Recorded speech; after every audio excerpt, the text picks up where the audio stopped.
ሲጨንቃችሁ ግራ ሲገባችሁ ባዶነት ሲሰማችሁ ሲከፋችሁ ተስፋችሁ ሲጨልም ህይወት ሳይሆን ሞት ሲሸታችሁ ጤና ስታጡ በእምነታችሁ በስጋችሁ ፈተና ሲገጥማችሁ ክፉ ሰዎችና ክፉ መናፍስት ሲያስጨንቋችሁ መረጋጋት ሲያቅታችሁ ሰላም ስታጡ አንድ ነገር ጀምራችሁ ሲበላሽባችሁ የጀመራችሁት አልፈጸም ሲላችሁ በህይወታችሁ የሆነ ነገር ሲታሰር ሲቋጠር እመቤታችንን ሰላም ለኪ ያላችሁ ተማጸኗት።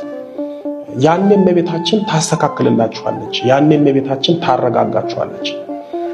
እንደ ዶኪማስ በህይወታችሁ የጎደሉን ትሞላላችኋለች። በጸሎተ ማርያም ተደርስላችኋለች። የእመቤታችን የበዓላቶቿ ቀን ጸሎተ ማርያምን እንዴት እንደምትጸልዩ እንደ ምርቃት ትንሽ ልጨምርላችሁና ላብቃ። ይሄ ምርቃት እንደኔ ለጸሎት ሰነፍ ልሆናችሁ ነው። ወር በገባ በአንድ የልደታ ማርያም ቀን አንድ ጸሎተ ማርያም ጸልያችሁ እመቤታችንን ተማጸኗት።